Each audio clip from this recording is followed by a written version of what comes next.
आज हमने पढ़ना है modern history of psychology. Modern history of psychology में हमारे पास सबसे पहले टॉपिक्स आएंगे अप्रोचेस देखेंगे कौन सी हैं मॉडर्न साइकोलॉजी में। उसके बाद हम इसकी डोमेन्स देखेंगे कि साइकोलॉजी की कौन कौन सी डोमेन्स हैं, उसमें किस तरह से कौन सी चीज़ स्टडी की जाती है और उसको कहते क्या हैं। और इसमें थर्ड नंबर पे आ जाता है थीम्स हमारे एग्ज़ाम के पॉइंट ऑफ व्यू से तो ज़्यादा इंपॉर्टेंट नहीं है, लेकिन अगर आप रिसर्च में इंटरेस्टेड हों, आपको रिसर्च किस में करनी है, आपको टॉपिक्स नहीं मिल रहे, तो उस पॉइंट ऑफ व्यू से थीम्स आर इम्पॉर्टेंट। तो हम इसके जस्ट नेम्स ही देखेंगे थीम्स के, इसको बहुत इन डेप्थ स्टडी नहीं करेंगे थीम्स को, क्योंकि एग्ज़ाम के पॉइंट ऑफ व्यू से ये ज़्यादा इंपॉर्टेंट नहीं होते। Please drop a like, leave a comment, share the videos and don't forget to subscribe. Now let's start the approaches. कुछ बुक्स में आपको मिलेगा कि हमारी जो मॉडर्न साइकोलॉजी है उसमें 3 अप्रोचेस हैं, कुछ में आपको मिलेगा कि इसकी 5 अप्रोचेस हैं और कुछ में आपको मिलेगा इसकी 9 अप्रोचेस हैं। ठीक है, तो बेसिकली ये टोटल हमारे पास जितनी भी अप्रोचेस हैं ये सारी ही मॉडर्न साइकोलॉजी में आती हैं, इसलिए क्योंकि हम इन सारी ही अप्रोचेस को अपनी करंट स्टडी में यूज़ करते हैं। करंट स्टडी मतलब कहीं भी हमने अगर कहीं थ्योरी अप्लाई करनी है, कोई रिसर्च करनी है, तो हम इन अप्रोचेस के साथ चल रहे होते हैं। तो that's why these all 9 approaches are the part of modern psychology.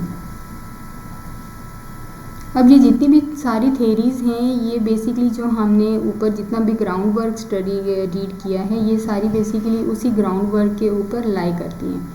उन्हीं थेरीज़ को, उन्हीं पॉइंट्स को लेके ये सारी अप्रोचेस डेवलप हुई थी। और इसमें हमारे पास कितनी हैं, हमारे पास ऑलमोस्ट 9 प्रोमिनेंट अप्रोचेस हैं टू मॉडर्न साइकोलॉजी। सारी अप्रोचेस का जो थियोरेटिकल पर्सपेक्टिव हैं वो वही है जो हम लास्ट कल हिस्ट्री और प्री हिस्ट्री में पढ़ कर आए हैं। इन सब के थ्योरेटिकल पर्सपेक्टिव्स पीछे से उन्हीं थेरीज में से उठाए गए हैं कि हम अब यहाँ पे डिफरेंट लोग डिफरेंट तरह से वर्क कर रहे हैं और वो ये जो जंग चल रही है ह्यूमन ब्रेन की, ह्यूमन लर्न करते हैं, इन्नेट नॉलेज होता है, नहीं वो ऑब्जर्वेशन से लर्न करते हैं, नहीं उनको जीन जेनेटिकली उनको विरासत से ये सारी चीज़ें मिलती हैं।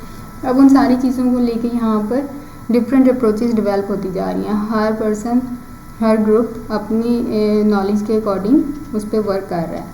तो सबसे पहली अप्रोच है हमारे पास बायोलॉजिकल को हम न्यूरोसाइंस भी कहते हैं, न्यूरोसाइकोलॉजी, फिजियोलॉजी।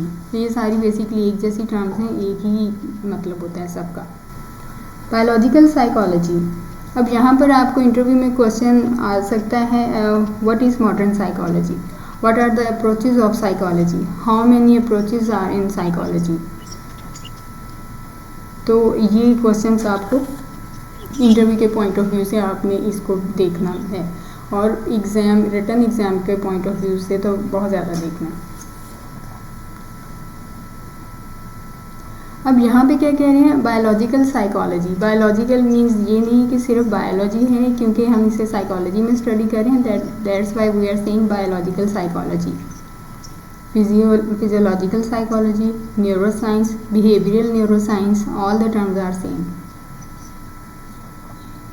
अगर हम इसको साइकोलॉजी की फील्ड में देखते हैं तो हम इसमें ये अंडरस्टैंड करने की कोशिश करते हैं कि ह्यूमन की जो एनाटॉमी है और फिजियोलॉजी है हमारे नर्वस सिस्टम की, वो और बिहेवियर ये आपस में किस तरह से इंटरेक्ट करते हैं। हमारी क्या फिजियोलॉजी है कि हमारा इस तरह का बिहेवियर होता है, और हम ये अगर हमारा बिहेवियर है तो हमारी ब्रेन एनाटॉमी किस तरह की है। अगर ब्रेन एनाटॉमी इस तरह की है तो हमारा बिहेवियर किस तरह का हो सकता है। तो इस अप्रोच में हम क्या करते हैं, हम यहाँ पर डायरेक्टली बायोलॉजिकल एक्सपेरिमेंट्स करते हैं ताकि हम साइकोलॉजिकल प्रॉब्लम्स को आइडेंटिफाई कर सकें।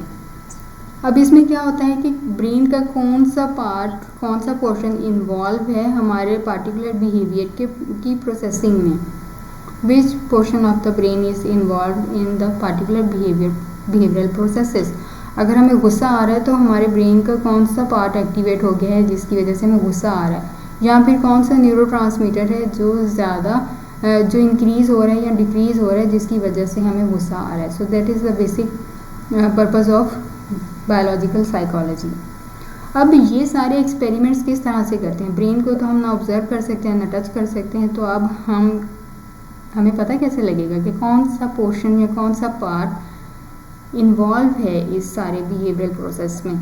तो इसके लिए क्या करते हैं, रिसर्चर्स यूज़ करते हैं कैट स्कैन, MRI, EEGs और पेट स्कैन। अब ये सारे स्कैन्स कौन से होते हैं, कब हमें करने हैं, ये स्ट्रक्चर बताते हैं या फंक्शन बताते हैं, ये किस तरह के पिक्टोरियल फॉर्म में हमारे पास सामने आते हैं कि हम आइडेंटिफाई कर लेते हैं। ये सारी डिटेल्स हम इसके चैप्टर में पढ़ेंगे जब हम नर्वस सिस्टम को पढ़ रहे होंगे, तब हम इन सारी स्कैनिंग सिस्टम्स को भी डिटेल में स्टडी करेंगे, क्योंकि ये पूछा जाता है कि ये किसका एब्रीवेशन है, इसमें हम क्या स्टडी करते हैं, ब्रेन का फंक्शन देखते हैं या सिस्टम देखते हैं या स्ट्रक्चर देखते हैं, और ये किस फॉर्म में हमारे पास आता है। तो ये सारी चीज़ें हमें पता होनी चाहिए, ये हम इसके चैप्टर में डिटेल में देखेंगे। Second approach is behavioural genetics.